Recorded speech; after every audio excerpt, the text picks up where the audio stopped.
Hello students, how are you all? I hope you are all good. So students, in this video we will be discussing important current affairs for 15th of October. In this video a total of 15 important current affairs will be discussed.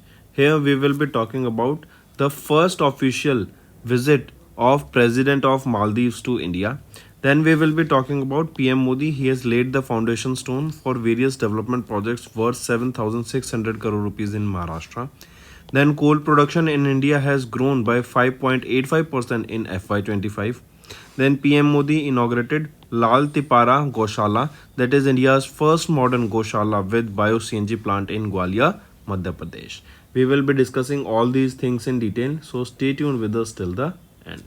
Also students, if you are new to our channel and haven't subscribed to us, do subscribe as we are one-stop solution for current affairs. The content we provide is very important for your competitive exams. Welcome to Affairs Cloud. My name is Vikas Rana. We are one-stop solution for current affairs. You can find our Crack Current Affairs course on our application exclusively for current affairs, where you will be getting daily, weekly and monthly current affairs on regular basis. You can use code VIKAS10 to get additional 10% discount while purchasing the course. This video is available both in English and Hindi. The timestamp for both English and Hindi are mentioned in the description of each video. You can contact us on the number provided or mail provided. Also follow us on Telegram and Instagram, and the link for the same is provided in the description of each video.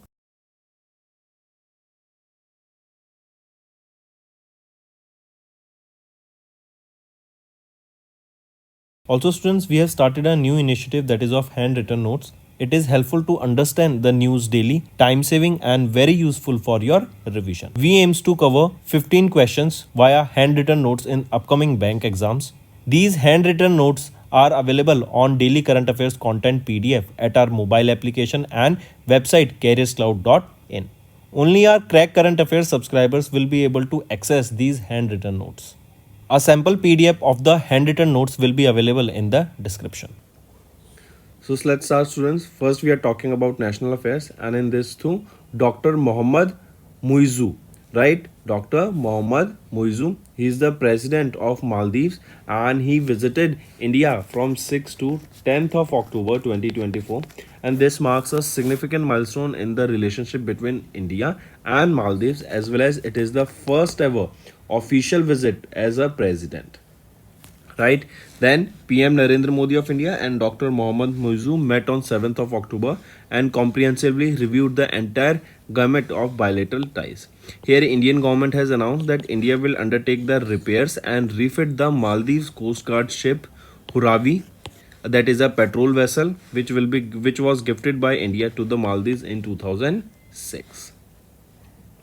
Right, also remember India and Maldives relations are on good terms, and India is following the neighborhood policy as well as the Sagar vision, that is your security and growth for all in the region vision. Apart from this, you will be seeing that Indian government has introduced RuPay card to the Maldives as a part of the development of financial collaboration between India and Maldives, and this will facilitate the digital payment and enhance the financial inclusion there in Maldives. Apart from this, PM Modi and Mohammad Muizu jointly virtually inaugurated the new runway at the Hanimadho International Airport, that is in Hadhula Atoll in Maldives, right? And this will also increase the connectivity in Maldives. Moving on. Next, remember, we will be talking about a currency swap agreement. So RBI has entered into a currency swap agreement worth $400 million and rupees 30 billion rupees with the Maldives Monetary Authority to stabilize the Maldivian economy. And with this currency swap agreement, this will allow the Maldives to access a specified amount of Indian currency when needed, which can strengthen the economic resilience and promote the financial stability. Apart from this, also our Rashtriya Raksha University in Lawad, Gujarat, right? It signed a memorandum of understanding with the National College of Policing and Law Enforcement in Maldives, and this will enhance the exchange of best practices and expertise to enhance the security operation in regional threats such as terrorism and organized crime. So this university, they both signed an MOU. Apart from this, a currency swap agreement worth $400 million and 30 billion rupees was signed. Then PM Modi inaugurated a runway, that is Hanimadho International Airport, that is in Maldives. Apart from this, Indian government has introduced Rupee card to the Maldives government, and Indian government and Maldives government, they have signed an MOU, or they have partnered, where the Maldives Coast Guard ship Huravi that was gifted by our India to Maldives in 2006 will be repaired. Correct. So this is the important things of this thing that you need to remember. Apart from this, you will be seeing the cooperation in the field of judiciary. Then you will be seeing in the field of sports has been signed here. Next is PM Modi has laid the foundation stone for the development projects worth 7,600 crore rupees in the state of Maharashtra. Right, and here you can see that he laid the foundation stone for the upgradation of the Dr. Babasaheb Ambedkar International Airport, that is in Nagpur, with an estimated cost of 7,000 crore rupees. Second, he laid the foundation stone of new integrated terminal building at Shirdi Airport, costing over 645 crore rupees. Then there will be operationalization of 10 government medical colleges in Maharashtra, and PM Modi inaugurated the Indian Institute of Skills in Mumbai under a public-private partnership between Tata Education and Development Trust and Government of India. If we talk about Maharashtra, who is the Chief Minister of Maharashtra? Eknath Shinde. Who is the Governor of Maharashtra? CP Radhakrishnan. Next is coal production we are talking about, right? The coal production in India has shown a growth of 5.85% in FY25. So Ministry of Coal, it witnessed an increase in the production during the September 2024, achieving 68.94 million ton, and this is the higher than 2023 production of 67.26 million ton for the same month. It reflects a growth of 2.49%, and overall if we talk about in the whole year, it is 5.85% growth we have shown as compared to last year. Right, and here the Ministry of Coal is focusing on enhancing coal production and optimizing the dispatch to meet the India's increasing energy demand. Next, PM Modi inaugurated Lal Tipara Goshala, that is India's first modern Goshala with bio-CNG plant in Gwalior, Madhya Pradesh. Take a note of this. What is the name of this Goshala? It is Lal Tipara Goshala. Where is this located? It is located in Gwalior, Madhya Pradesh, and it is India's first modern and self-reliant cow shelter with bio-CNG plant in Gwalior, Madhya Pradesh. This Goshala, it is spread over 2 hectares, and it has been set up in collaboration with IOCL. Correct? It was developed with a cost of 32 crore rupees, and Gwalior Municipal Corporation, which operates the Goshala, has contributed 5 crore rupees towards the plant's construction. This bio-CNG plant, it can produce 3 tons of natural gas per day using 100 tons of cow dung. Also, the plant will also produce 20 tons of high quality organic manure. Next is international affairs. India has ranked 105th in the Global Hunger Index 2024 and has been placed under serious category. Right? So recently this Global Hunger Index was released, and our country India is at 105th position, that is under a very serious category. Right, and this position is among 127 countries. As per the report, India is among the 42 countries that have been placed under serious category, alongside with Pakistan. Pakistan is at which position? Can you tell me? Pakistan is at 109th position. Pakistan is at 109th position, right? And if we talk about Afghanistan, it is at 116th position. Correct? Moving on. And this data, Global Hunger Index, was released by whom? It was released by Wealth Hunger Life. Right? Moving on. Next is WHO. World Health Organization has declared that India has eliminated trachoma as a public health problem in 2024. See, trachoma is basically a eye condition. Right? Trachoma is a eye condition. First thing that you need to remember this. And India has received this honor that India has eliminated trachoma, right, during the 77th regional conference of World Health Organization Southeast Asian region that was held in New Delhi. And our country, that India, became the third country in the Southeast Asian region after Nepal and Myanmar to secure the milestone. As I mentioned, this trachoma is an eye disease that is caused by infection with the bacterium Chlamydia trachomatis. Right? Then if we talk about World Health Organization, who is the Director General of World Health Organization? Dr. Tedros Ghebreyesus, headquartered in Geneva, Switzerland, and it was founded in 1948. Whereas how many member nations are there? 94 member countries are there of World Health Organization. Next, apart from this is your banking. SEBI has changes the nomination rules for demat account and mutual fund investment. Earlier it was mandatory for you all to give a nomination, because say for example if there is any mishappening and the money that is lying into your demat account, that is your shares or mutual funds, will be transferred to that nominee.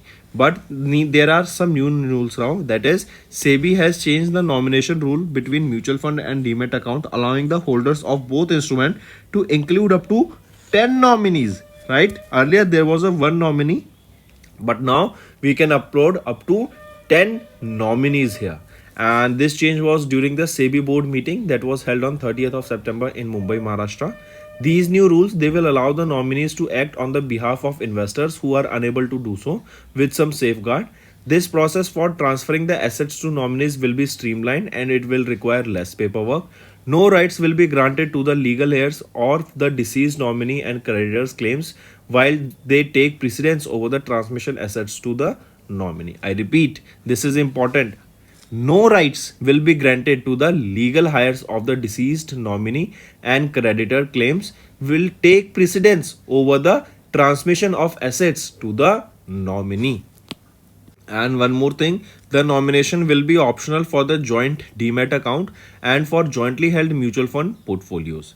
Apart from this, an investor can change the nominees multiple number of times, as there will be no limit on the number of times a nominees can be changed. Also, a unique identifier for the nominee to be obtained will be either a PAN card or a passport or Aadhaar card. Next is awards and recognition.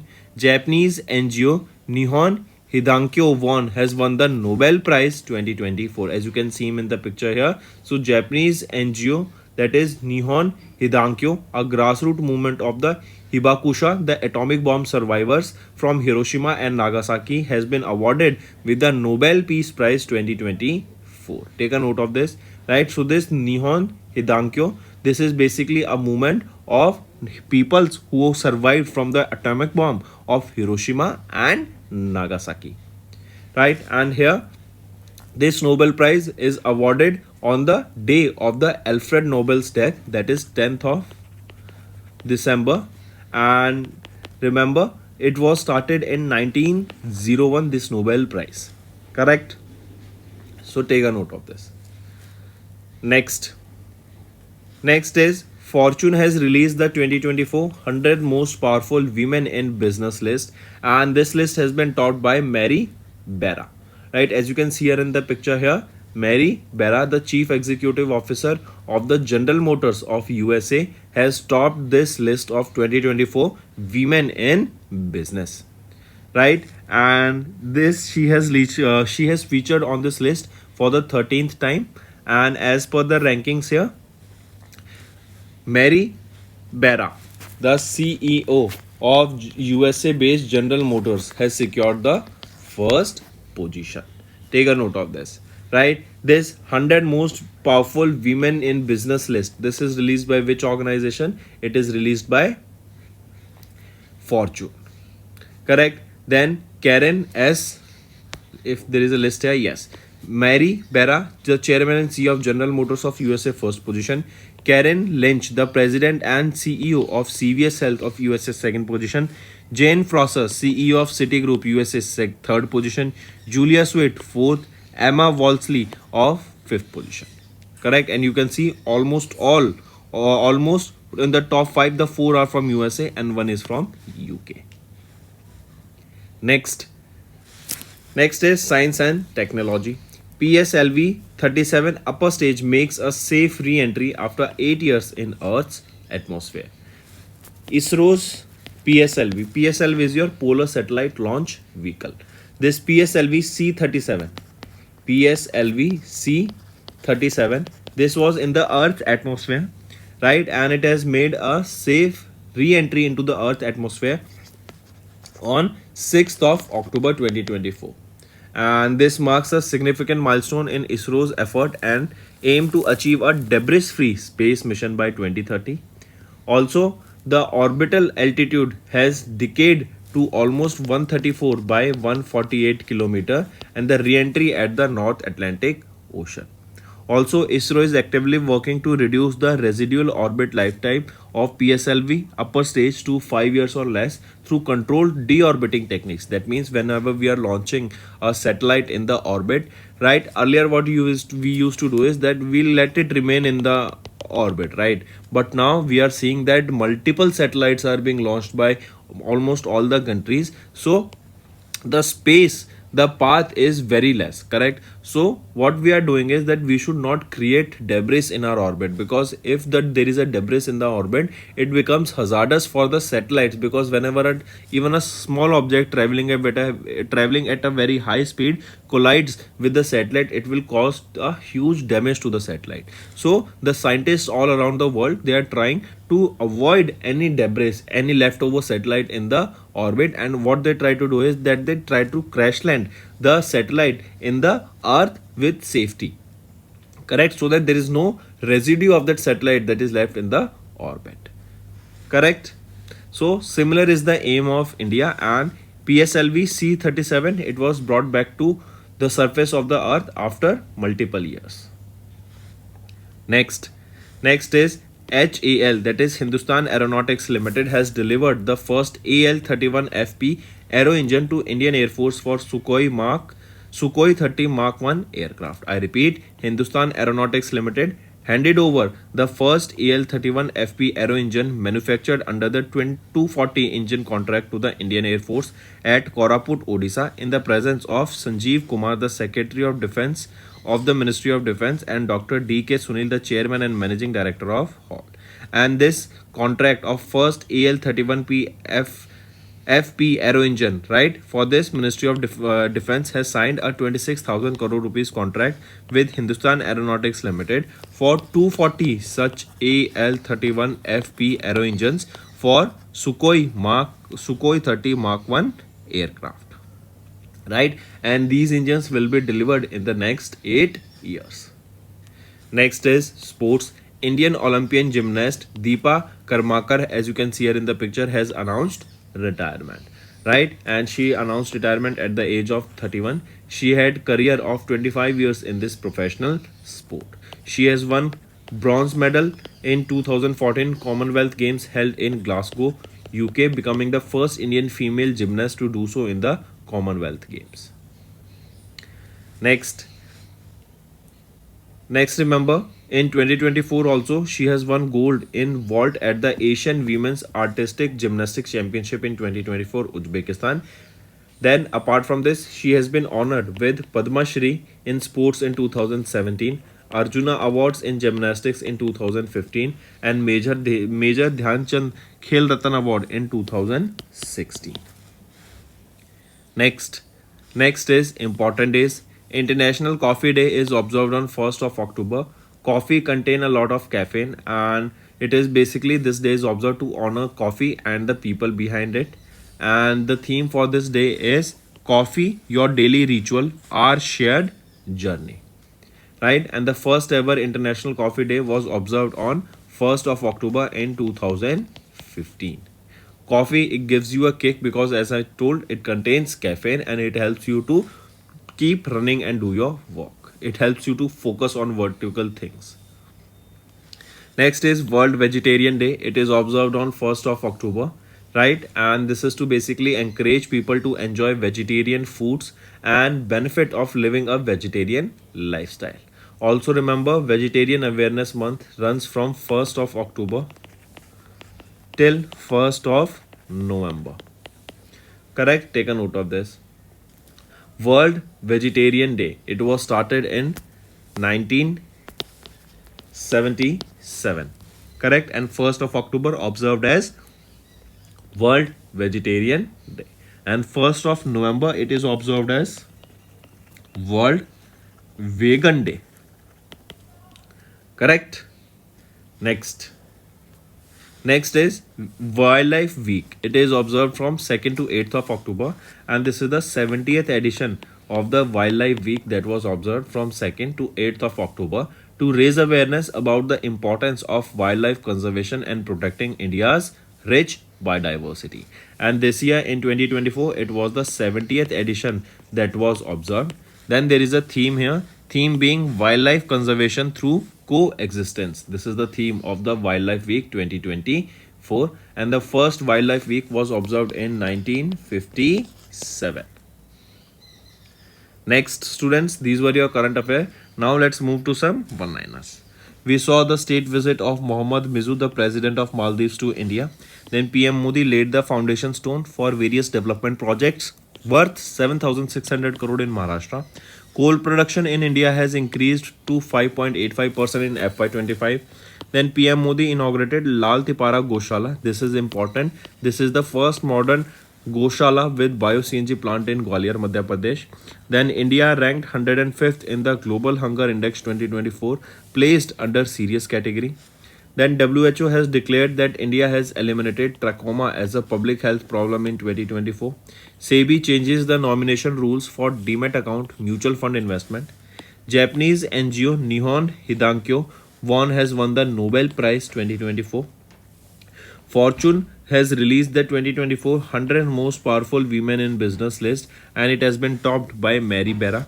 Then PSLV C-37 upper stage has made a safe re-entry after 8 years in the Earth's atmosphere. Hindustan Aeronautics Limited has delivered the first AL-31FP aero engine to Indian Air Force for Sukhoi 30 Mark 1 aircraft. Then Indian Olympian gymnast Deepa Karmakar has announced retirement. International Coffee Day observed on 1st of October. World Vegetarian Day observed on 1st of October. And 70th edition of the Wildlife Week was observed from 2nd to 8th of October 2024. So that's all for the day, students. Now let's move to some revision part. Next, with which country India has recently signed 12 Memorandum of Understandings for High Impact Community Development Projects. So it is with Nepal that India has signed 12 MOUs for high impact community development projects. These will include your projects related to health, education, then drinking water, agriculture, promoting the culture, renewable energy, solar energy, and so on. Next, according to RBI recent report, that is the dominance of fossil fuel in India, electricity generation will end by 2030. It is saying that by 2030, we know that as of now, the electricity generation is primarily because with the use of coal. And it is saying that by 2030, the sole or primary dependence for generation of electricity in India, that is on fossil fuel, that is on coal, will be reduced. That will end. Here you will be seeing that by 2030, renewable energy is expected to surpass 50% of the global electricity generation. And you will be seeing that renewable energy capacity, because we know that all the projects nowadays are coming related to your renewable energy, green energy, right? So major focus is on that, and it is expected by 2030 that the major source of electricity generation will not be fossil fuel in India. Next, who has been recently awarded the 2024 Sastra Ramanujan Prize by Shanmuga Art, Science, Technology and Research Academy, that is Shastra Academy. So Alexander Dunn, right, he has been awarded the 2024 Sastra Ramanujan Prize by Shanmuga Art, Science, Technology and Research Academy. Where is this academy? It is in Chennai, Tamil Nadu. Oh, sorry, this is in Thanjavur, Tamil Nadu. Next, which company has recently signed a contract with the Royal Armed Forces of the Kingdom of Morocco to locally manufacture 150 wheeled armored platform combat vehicles for Moroccan Defense Forces. And this is one of the biggest contract. The delivery here will be in the next 3 years, and it is Tata Advanced Systems Limited. I repeat, Tata Advanced Systems Limited, they have signed the contract with Royal Armed Forces of the Kingdom of Morocco to locally manufacture this 150 wheeled armored platform combat vehicles. Right, these wheel armored platform combat vehicles, they have been designed by and developed by DRDO in collaboration with Tata Motors. Next, what is the name of the temporary mini moon which will revolve around Earth from 29th of September till 25th of November? So the name of the temporary moon is 2024 PT5. This is also known as mini moon, right? This will revolve in a horseshoe shape and it will be revolving 55 days. Next, which state recently signed an MOU with Karnataka to address wildlife and forest management challenges? It is Andhra Pradesh state. They have signed this MOU with Karnataka state in order to address the wildlife and forest management challenges. Both of these states, they will establish a joint task force where they will be working on wildlife conservation, protection, that will also prevent the illegal activities such as your poaching and forest degradation.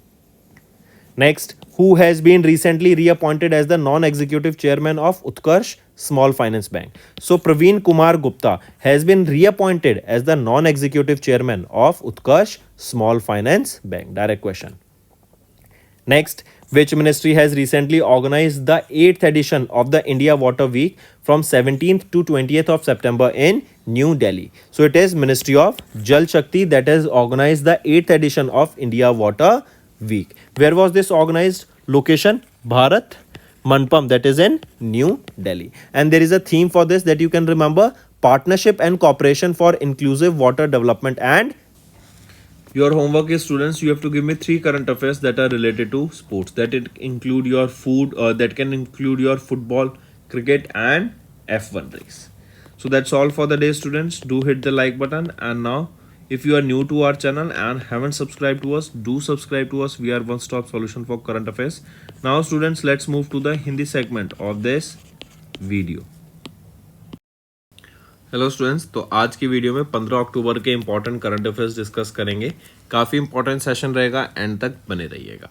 आज की video में हम बात करेंगे president of Maldives की first official visit to India के बारे में.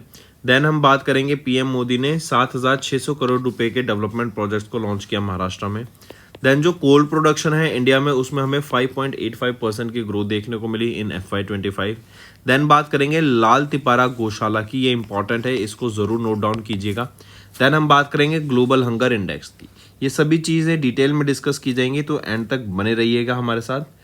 ऑल्सो स्टूडेंट्स, अगर आप हमारे साथ नए जुड़े हैं और अभी तक आपने सब्सक्राइब नहीं किया है, जल्द से जल्द सब्सक्राइब कर लीजिए. We are one stop solution for current affairs. आज की वीडियो में 15 इंपॉर्टेंट करंट अफेयर्स हम डिस्कस करने वाले हैं. Welcome to Affairs Cloud. My name is Vikas Rana.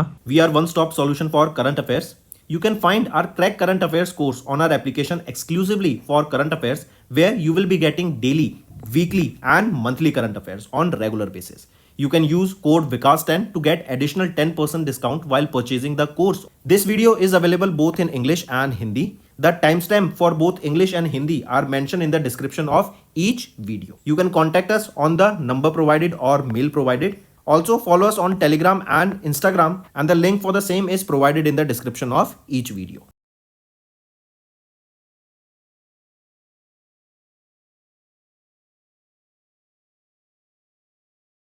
Also students, we have started a new initiative that is of handwritten notes. It is helpful to understand the news daily, time saving and very useful for your revision. We aims to cover 15 questions via handwritten notes in upcoming bank exams. These handwritten notes are available on daily current affairs content PDF at our mobile application and website careerscloud.in. Only our Crack Current Affairs subscribers will be able to access these handwritten notes. A sample PDF of the handwritten notes will be available in the description. चलिए start करते हैं national affair से. सबसे पहले हम बात कर रहे हैं मोहम्मद मुइज़ू. ये प्रेसिडेंट हैं मालदीव्स के, एंड ये इंडिया की विजिट पे थे 6 से लेके 10 अक्टूबर तक. राइट, ये पहली इनकी फर्स्ट ऑफिशियल विजिट है एज द प्रेसिडेंट. यहीं पे हम बात करें तो इंडिया और मालदीव्स के बीच में जो ट्रेड है उसको बढ़ाने की यहाँ पे बात की गई. यहीं पे हम देखेंगे इंडिया के द्वारा मालदीव्स को मालदीव के कोस्ट गार्ड शिप एक गिफ्ट किया गया था इन्हें, जिसका नाम है हुरावी, राइट। इसको यहाँ पे रिपेयर करने की बात की गई एंड इंडिया ने 2006 में ये गिफ्ट दिया गया था, ये पेट्रोल वेसल गिफ्ट दिया गया था टू मालदीव एंड इसको रिपेयर करने की यहाँ पे बात की गई। इसी के अलावा हम देखेंगे कि इंडिया और मालदीव के बीच में नेबरहुड फर्स्ट पॉलिसी को प्रमोट किया गया and SAGAR initiative, SAGAR vision को यहाँ पे आगे रखा गया। सागर क्या है? Security and growth for all in the region. फिर इसी के अंडर हम देखेंगे कि बायलैटरल रिलेशनशिप को स्ट्रेंथन किया गया एंड इकोनॉमिक एक्टिविटीज को बढ़ाने की यहाँ पे बात की गई। इसी के अलावा हम देखेंगे कि इंडिया गवर्नमेंट ने रुपे कार्ड को प्रमोट किया है मालदीव में, ताकि वहां पे भी जो कोलैबोरेशन है इंडिया और मालदीव के बीच में वो बढ़ सके एंड ज़्यादा से ज़्यादा ट्रांजैक्शन यहाँ पर हम कर सकें। इवन आप देखेंगे कि पीएम मोदी एंड मोहम्मद मुइजू इनके द्वारा वर्चुअली इनॉग्रेट किया गया है एक नया रनवे, कहाँ पर? हनीमाधो इंटरनेशनल एयरपोर्ट, जो कि कहाँ पर है? मालदीव में, ताकि जो कनेक्टिविटी है मालदीव की वो बढ़ सके।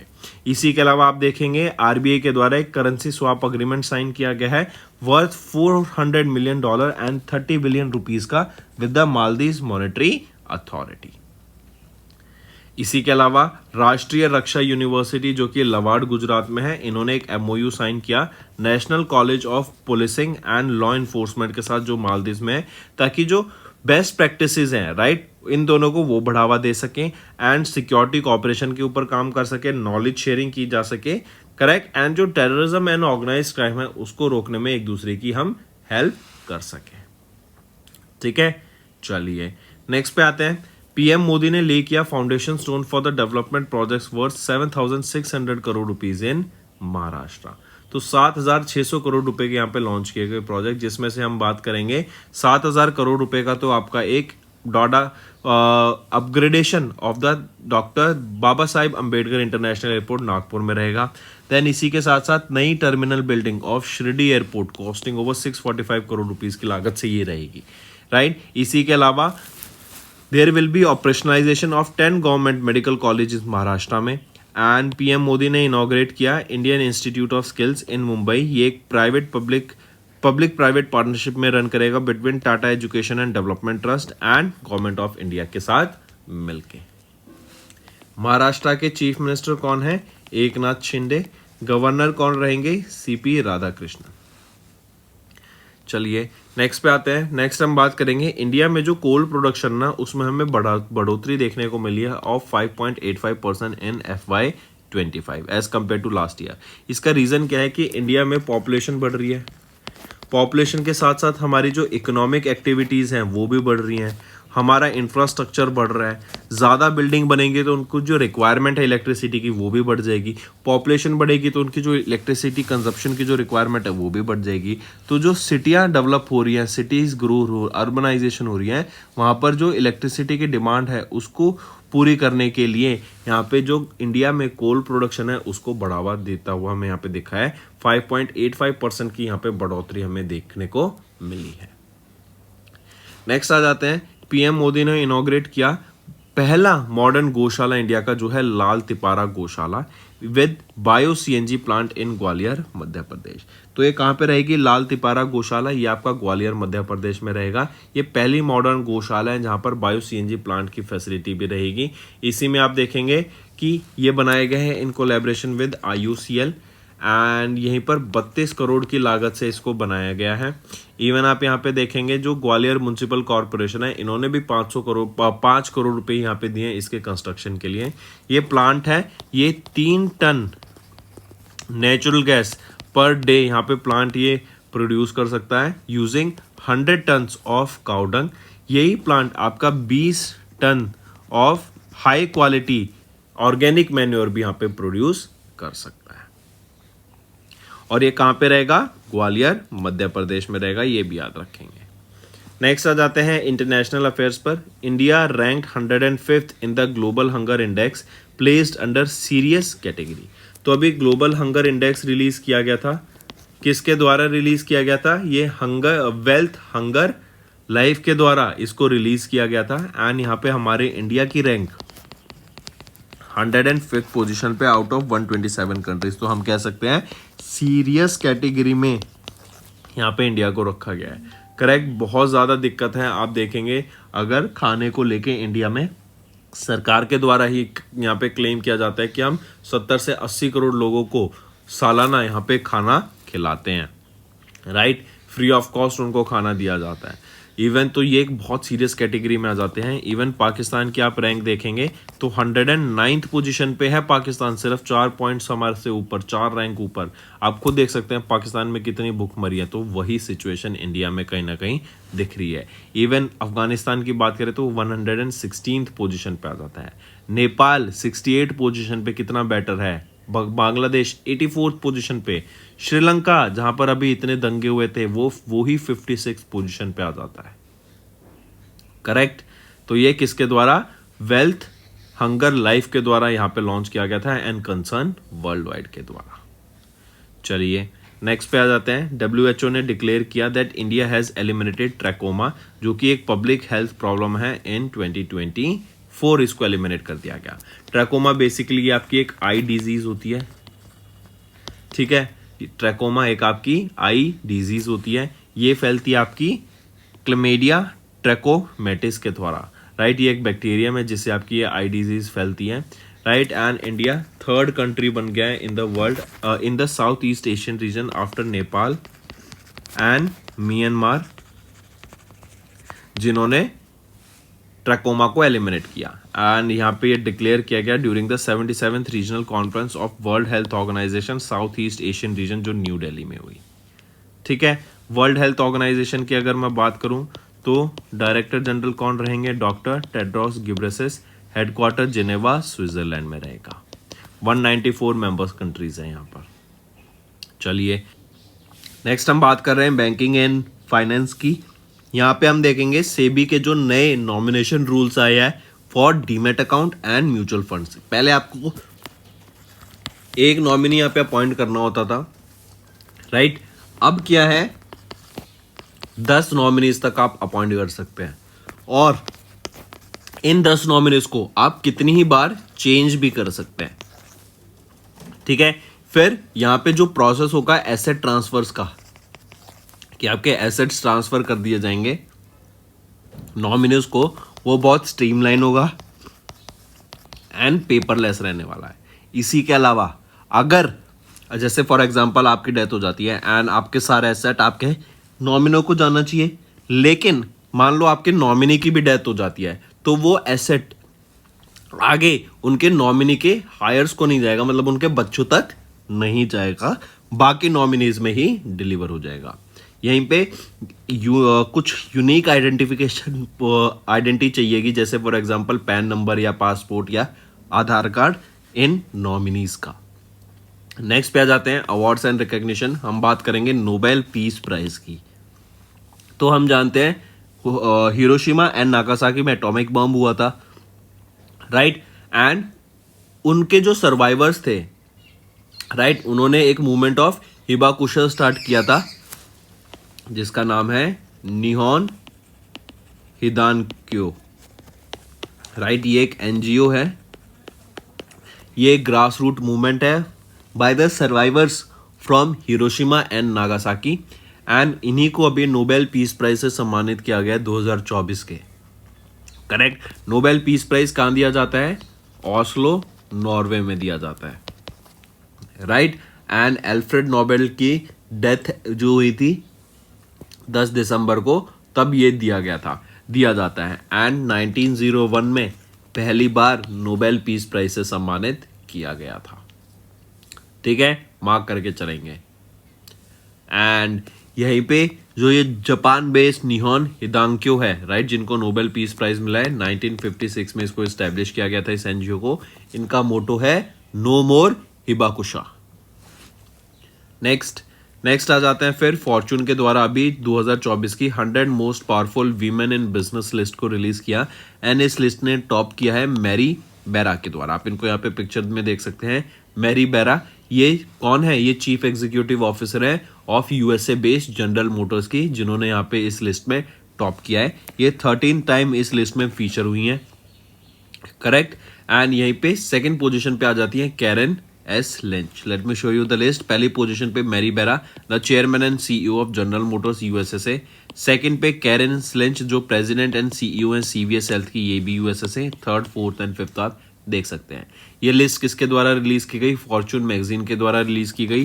हेडक्वार्टर कहाँ पर है फॉर्चून मैगजीन का? न्यूयॉर्क, यूएसए में। एंड 1929 में फॉर्चून मैगजीन इस्टेब्लिश की गई थी। नेक्स्ट आ जाते हैं साइंस एंड टेक्नोलॉजी पे। तो अभी recently PSLV polar satellite launch vehicle C-37, ये अपर स्टेज रॉकेट था। इसने री एंट्री करी है in the earth atmosphere after 8 साल के बाद। देखो यहाँ पे मेन एम क्या है कि हमें इसरो को जो अपनी डेब्रीज है ना, जो कूड़ा कबाड़ा रह जाता है या फिर कोई लेफ्ट ओवर पार्ट रह जाता है किसी सैटेलाइट का, वो उनको ऑर्बिट में नहीं छोड़ना है। क्यों? क्योंकि हम देख रहे हैं अर्थ के चारों तरफ अब बहुत सारी सैटेलाइट्स हो गई हैं, राइट। एंड जो डेब्रीज होती है ना, ये बहुत फास्ट स्पीड पे मूव करती है ऑर्बिट में। एंड अगर ये किसी सैटेलाइट से टकरा जाए, इवन स्मॉलेस्ट पार्ट, तो काफ़ी ज़्यादा नुकसान हो सकता है। तो इसको अवॉइड करने के लिए एंड सेफ बना रह सके ऑर्बिट, क्लीन बना रह सके, डेब्रिस फ्री रह सके, इसीलिए यहाँ पे इस PSLV C-37 upper stage rocket को वापस सैटेलाइट को वापस अर्थ पर लाया गया। Correct, take a note of this, mark करेंगे, ठीक है। चलिए, इसी के अलावा याद रखेंगे PSLV C-37, इसको 2017 में लॉन्च किया गया था। इन्होंने 104 सैटेलाइट्स को डिप्लॉय करके स्पेस में रिकॉर्ड बनाया था। नेक्स्ट आ जाते हैं हिंदुस्तान एरोनॉटिक्स लिमिटेड। ये डिलीवर करेंगे पहला AL-31FP एरो इंजन को टू इंडियन एयरफोर्स। और ये एरो इंजन यूज किया जाएगा कहाँ पर? सुकोई 30 मार्क 1 फाइटर जेट में, ठीक है। 26,000 करोड़ की लागत से ये मिनिस्ट्री ऑफ डिफेंस ने हॉल को कॉन्ट्रैक्ट दिया है कि 240 ऐसे arrow engine AL-31FP arrow engine को डिलीवर करना है। एंड आने वाले 8 साल में ये इंजन डिलीवर किए जाएंगे। नेक्स्ट आ जाते हैं स्पोर्ट्स के ऊपर। Indian Olympian gymnast Dipa Karmakar, आप इनको पिक्चर में देख सकते हैं, इन्होंने रिटायरमेंट ले लिया है। ये 31 साल की है, इनको 25 साल का प्रोफेशनल एक्सपीरियंस है। एंड इन्होंने ब्रॉन्ज मेडल जीता था 2015 में कॉमनवेल्थ गेम्स में, जो कि ग्लासगो यूएसए में हुई थी। एंड ये पहली इंडियन फीमेल जिमनास्ट बनी थी to win a medal in Commonwealth Games. इसी के अलावा अभी 2024 में भी लेटेस्ट देखें तो इनके द्वारा गोल्ड मेडल जीता गया in the vault at the Asian women's artistics gymnastic championship, जो कि उज्बेकिस्तान में हुई थी। इनको पद्मश्री से सम्मानित किया जा चुका है स्पोर्ट्स के लिए 2017 में। अर्जुन अवार्ड से इनको सम्मानित किया जा चुका 2015 में। एंड मेजर ध्यानचंद खेल रत्न अवार्ड से इनको 2016 में सम्मानित किया जा चुका है। नेक्स्ट पे आ जाते हैं फिर important days. International coffee day 1 अक्टूबर को ऑब्जर्व किया जाता है कॉफ़ी के बारे में अवेयरनेस क्रिएट कराने के लिए। कॉफ़ी एक बहुत ही ड्रिंक वो है जो कि हर इंसान यहाँ पे कंज्यूम करता है टू स्टे कंसंट्रेटेड, राइट। इसमें कैफीन होता है एंड इसमें आपको एकदम किक देखने को मिलती है, आप एनर्जेटिक हो जाते हैं, करेक्ट। इवन कुछ लोग तो जिम जाने से पहले भी कॉफ़ी कंज्यूम करके जाते हैं। तो पहला इंटरनेशनल कॉफ़ी डे कब ऑब्जर्व किया जाता है? पहली बार ऑब्जर्व किया गया था 2015 में, राइट। मूविंग ऑन, यहाँ पे आप इसकी थीम देख सकते हैं, coffee your daily ritual our shared journey. Next आ जाते हैं वर्ल्ड वेजिटेरियन डे। 1 अक्टूबर को ऑब्जर्व किया जाता है वेजिटेरियन डाइट्स को प्रमोट करने के लिए, राइट। एंड एक आ जाता है फिर आपका वर्ल्ड वेजिटेरियन या फिर वेजिटेरियन अवेयरनेस मंथ, जो कि 1 अक्टूबर से लेके 1 नवंबर तक ऑब्जर्व करता है। 1 नवंबर को हम वर्ल्ड वीगन डे ऑब्जर्व करते हैं, जिसमें आप कोई भी डाइटरी प्रोडक्ट कंज्यूम नहीं करते हो, सिर्फ प्लांट बेस्ड डाइट होती है, right. And world vegetarian day ये आपका 1 अक्टूबर को ऑब्जर्व किया जाता है। वेजिटेरियन डे में आप, या अगर आप वेजिटेरियन है तो आप प्लांट एंड डेयरी दोनों प्रोडक्ट को कंज्यूम कर सकते हैं, लेकिन वेगन में आप डेयरी प्रोडक्ट कंज्यूम नहीं करते हो, सिर्फ प्लांट। चलिए नेक्स्ट पे आ जाते हैं वाइल्ड लाइफ वीक। 70वें वाइल्ड लाइफ वीक की बात करेंगे। 2 से 8 अक्टूबर तक ऑब्जर्व किया जाता है wildlife week. Wildlife को प्रोटेक्ट करने के लिए, कंजर्व करने के लिए एंड इंडिया की जो रिच बायोडाइवर्सिटी है उसको कंजर्व करने के लिए ये डे ऑब्जर्व किया जाता है। इस बार ये 7वां वीक था, डे नहीं वीक ऑब्जर्व किया जाता है। एंड ये 70वां वीक था इस बार जो हमने ऑब्जर्व किया 2024 में। इसकी थीम है वाइल्ड लाइफ कंजर्वेशन थ्रू को एग्जिस्टेंस, ठीक है। चलिए तो दोस्तों ये थे हमारे आज के इंपॉर्टेंट करंट अफेयर्स। अब आ जाते हैं वन लाइनर्स पर। अभी मोहम्मद मिजू ये जो प्रेसिडेंट है मालदीव्स के, ये इंडिया के विजिट पे थे, पहली ऑफिशियल विजिट पे। पीएम मोदी ने फाउंडेशन स्टोर ले किया for development projects worth 7,600 crore rupees in Maharashtra. Coal production in India grew by 5.85% in FY25। PM Modi ने इनॉग्रेट किया लाल तिपारा गौशाला, जो इंडिया की पहली मॉडर्न गौशाला है with bio CNG plant in Gwalior Madhya Pradesh. India ranked 105th in Global Hunger Index, where as placed serious इस position में, क्योंकि 125 कंट्रीज का ही टोटल डाटा था। देन WHO ने डिक्लेयर किया that India has eliminated trachoma, जो कि एक आई डिजीज है, as a public health problem in 2024। Then SEBI ने चेंज किए nomination rule for demat account and mutual fund. Japanese NGO निहॉन हिदांक्यो, इन्होंने नोबेल पीस प्राइज जीता 2024 में। Fortune release the 2024 100 most powerful women in business and top किया गया Mary बेरा के द्वारा। PSLV C-53 upper stage rocket ने वापस री एंट्री की अर्थ में after 8 years. Next, HAL Hindustan Aeronautics Limited ये डिलीवर करेगा पहला AL-31 FP एरो इंजन को टू इंडियन एयरफोर्स, जो कि यूज किया जाएगा कहाँ पर, सुकोई 30 Mark 1 एयरक्राफ्ट में। Then Indian Olympian gymnast Dipa Karmakar, ये इन्होंने अनाउंस कर दी अपने retirement. International coffee day 1 October, world vegetarian day 1 October and 70वें वाइल्ड लाइफ वीक की बात करें तो 2 से 8 अक्टूबर तक ये हम ऑब्जर्व करते हैं। तो दोस्तों ये थे हमारे आज के इंपॉर्टेंट करंट अफेयर्स। अब आ जाते हैं कुछ रिवीजन पार्ट पर। Who has headed the recently formed expert committee to discuss revising Ayushman Bharat package rates insurance coverage increase. तो देखो ये 16 मेंबर की कमेटी रहेगी। इसका काम क्या रहेगा कि आयुष्मान भारत के अंदर इंश्योरेंस प्रोवाइड करा जाता है लोगों को, 5 लाख रुपए तक का इंश्योरेंस होता है, तो इस अमाउंट को यहाँ पे इंक्रीज करने की बात की गई। एंड इसके ऊपर ये जो कमेटी है यहाँ पे अपने डिसीजंस देगी, अपनी रिपोर्ट सबमिट करेगी कि क्या कहाँ पे इंक्रीज किया जा सकता है, क्या क्या फैसिलिटीज प्रोवाइड की जा सकती हैं लोगों को, राइट। एंड एल्डरली मेंबर को क्या हम 5 लाख रुपए का एडिशनल कवरेज दे सकते हैं, इन सब चीज़ों के ऊपर यहाँ पे बात की गई। पूछा जा रहा है इस कमेटी को, ये जो 16 मेंबर की कमेटी है, इसको हेड कौन कर रहे हैं, वो है डॉक्टर VK पॉल, ये मेंबर है नीति आयोग के।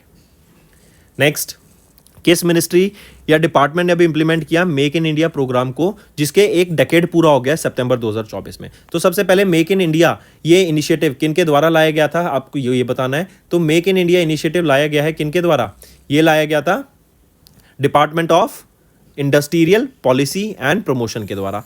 एंड मेक इन इंडिया को अभी एक डेकेड हो गया, मतलब टोटल 10 साल यहाँ पे इनको पूरे हो गए हैं। तो प्राइम मिनिस्टर नरेंद्र मोदी जी के द्वारा 2014 में सितंबर के महीने में मेक इन इंडिया को लाया गया था, ताकि इंडिया अपनी मैन्युफैक्चरिंग के ऊपर काम कर सके, अपनी प्रोडक्शन को बढ़ा सके, एंड जो हमारी डिपेंडेंस है इंपोर्ट्स पर फॉर वेरियस गुड्स दूसरी कंट्री पर, उसको हम खत्म कर सकें, राइट। तो ये है मेक इन इंडिया, हम अपने प्रोडक्ट्स इंडिया में ही बनाएं, राइट, अपने कंजप्शन के लिए, ना कि बाहर पे हम डिपेंडेंट रह सकें। इसमें हमने देखा कि FDI का बहुत बेनिफिट मिला हमें, इसी के अलावा PLI scheme, product linked incentive scheme का बहुत बेनिफिट मिला, फिर PM गति शक्ति नेशनल मास्टर प्लान का बहुत बेनिफिट हमें यहाँ पे देखने को मिला है। नेक्स्ट आ जाते हैं, किस मिनिस्ट्री ने ऑर्गेनाइज कराया 3rd edition of World Food India 19 से 22 सितंबर तक न्यू दिल्ली में।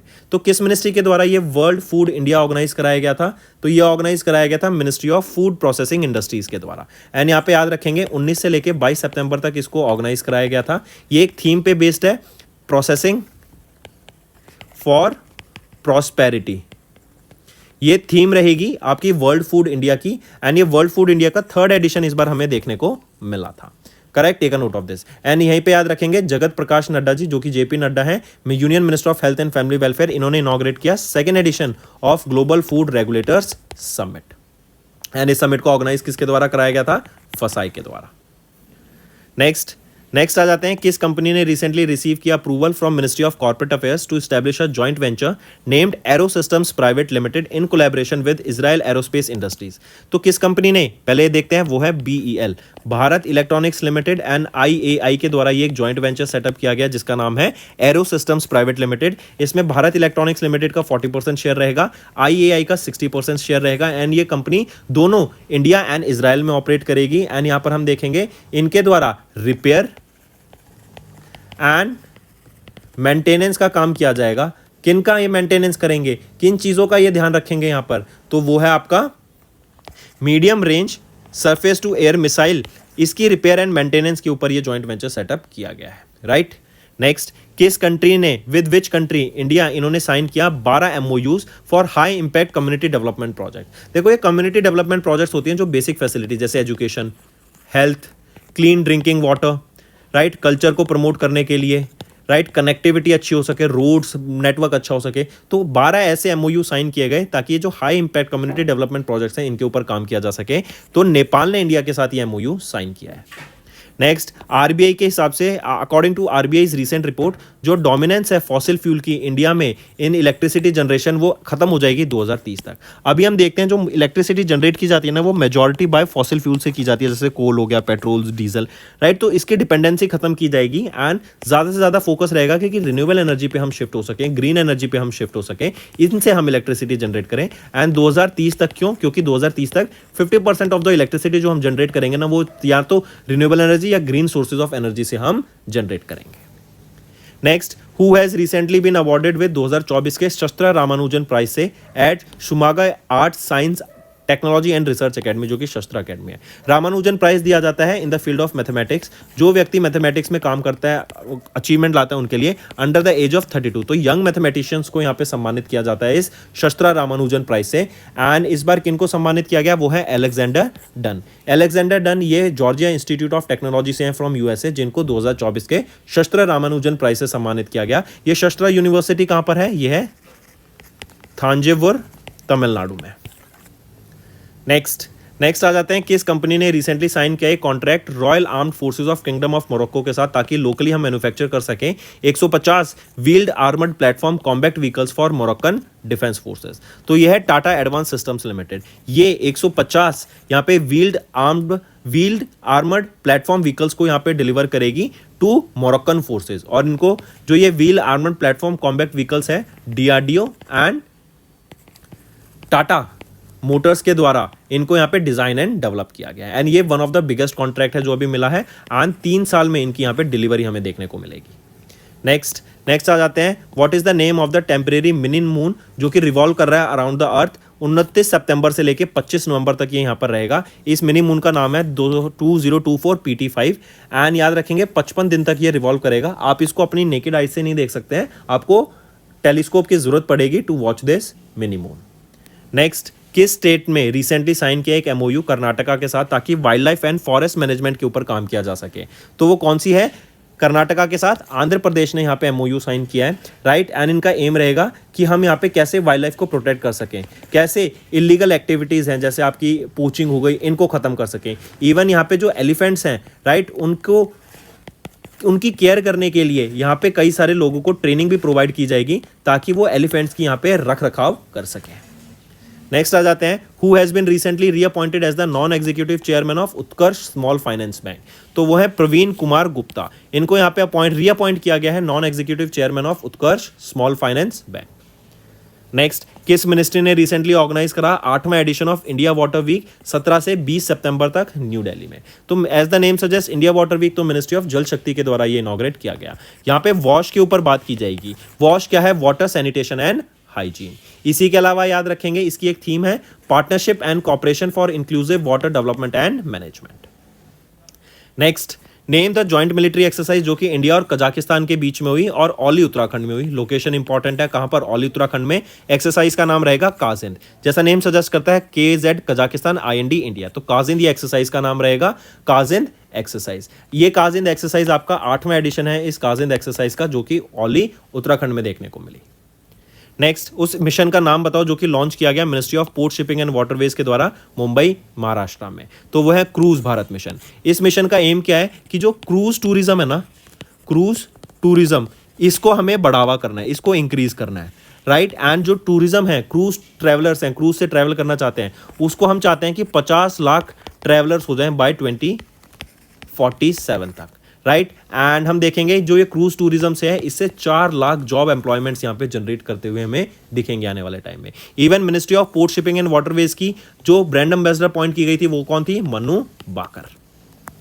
नेक्स्ट, किस सिटी में national centre of excellence for animation, visual effects, gaming, comics and extended reality को इस्टेब्लिश किया जाएगा? तो मुंबई महाराष्ट्र में ये सेंटर ऑफ एक्सीलेंस इस्टेब्लिश किया जाएगा। इसका एम रहेगा कि world class talent pool setup किया जा सके इंडिया में ताकि इंडियन एज वेल एज जो ग्लोबल एंटरटेनमेंट इंडस्ट्री है हम वहाँ पे अचीवमेंट ला सकें। एंड इंटेलेक्चुअल प्रॉपर्टी जनरेशन के ऊपर यहाँ पे काम किया जाएगा। इसको एडमिनिस्टर किया जाएगा ministry of information and broadcasting के द्वारा। Next, under which mission Jal Hi Amrit scheme ये रिसेंटली लॉन्च की गई ministry of housing and urban affairs के द्वारा to promote effective water management. तो वो है Atal mission for rejuvenation and urban transformation. यहाँ पे गवर्नमेंट के द्वारा 3 मेट्रो प्रोजेक्ट्स भी 31,000 करोड़ की लागत से अप्रूव किए गए हैं। एंड ये जो जल ही अमृत स्कीम है ना, इससे जो वाटर मैनेजमेंट है ना, उसके ऊपर काम किया जाएगा कि लोगों तक क्लीन वाटर, ड्रिंकिंग वाटर पहुंच सके, राइट। वाटर को हम कैसे रीपर्पस कर सकें, रीयूज कर सकें, सीवेज ट्रीटमेंट प्लांट्स को हम कैसे और बेटर कर सकें ताकि वो और बेटर अच्छा पानी यहाँ लोगों तक पहुंचा सके, बेटर रिसाइकलिंग कर सके and high quality treated water होना चाहिए वो। नेक्स्ट आ जाते हैं, according to the annual survey of industries, जो टोटल एम्प्लॉयमेंट है मैन्युफैक्चरिंग इंडस्ट्रीज में वो बढ़ गई है बाय 7.5% इन FY23 एंड ये पहुंच गई है 1.85 करोड़ पे। देखो हमने मेक इन इंडिया की बात करी, 10 साल हो गए हैं, तो मेक इन इंडिया में अगर हमें इंडिया में ही प्रोडक्ट्स बनाने हैं तो हमें अपनी मैन्युफैक्चरिंग स्ट्रॉन्ग करनी पड़ेगी। मैन्युफैक्चरिंग स्ट्रॉन्ग करनी पड़ेगी तो यहाँ पे ज्यादा से ज्यादा लोगों को एम्प्लॉय करना पड़ेगा ताकि वो प्रोडक्ट्स को बना सकें। एंड इसीलिए हम देख रहे हैं जो मैन्युफैक्चरिंग सेक्टर है वहां पे एम्प्लॉयमेंट बढ़ती हुई दिख रही है। नेक्स्ट, किन्होंने टॉप किया 2024 के ह्यूरन इंडिया अंडर 35 लिस्ट को, जो कि ह्यूरन इंडिया के द्वारा सितंबर 2024 में रिलीज की गई थी। तो यहाँ पे अंकुश सचदेवा के द्वारा टॉप किया गया है इस लिस्ट को, ह्यूरन इंडिया अंडर 35 लिस्ट को। ये 31 साल के हैं, IIT कानपुर से ये पास आउट हैं एंड ये चीफ एग्जीक्यूटिव ऑफिसर हैं शेयर चैट एंड मौज के। इन्होंने यहाँ पे इस लिस्ट में टॉप किया है। नीतीश शारदा ये सेकंड पोजीशन पर आते हैं इस लिस्ट में। नेक्स्ट आ जाते हैं, विच वेटरन एक्टर, इनको ऑनर किया जाएगा 54वें Dada Saheb Phalke lifetime achievement award से at the 70th national film award ceremony के दौरान। तो वो है मिथुन दा, जिनको मिथुन चक्रवर्ती जिनका नाम है, राइट। इनको पद्मा भूषण से सम्मानित किया जा चुका है 2024 में, जो कि 3rd हाईएस्ट सिविलियन अवार्ड है। एंड मिथुन चक्रवर्ती को इनका जो कॉन्ट्रीब्यूशन है इंडियन सिनेमा में, इसके लिए यहाँ पे सम्मानित किया जाएगा। नेक्स्ट है स्टूडेंट्स हमारा होमवर्क पार्ट। आपको 3 करंट अफेयर्स बताने हैं रिलेटेड टू स्पोर्ट्स, जिसमें आप football, cricket and F1 racing के एक एक इंडिविजुअल आप मुझे करंट अफेयर्स बताइए। तो दोस्तों ये था हमारा सेशन। पसंद आए तो वीडियो को लाइक करना एंड अगर आप नए हैं और अभी तक सब्सक्राइब नहीं किया है, जल्द से जल्द सब्सक्राइब कर लो। We are one stop solution for current affairs. Even इस वीडियो को अपने दोस्तों के साथ शेयर कर दो and let them know about this interesting platform.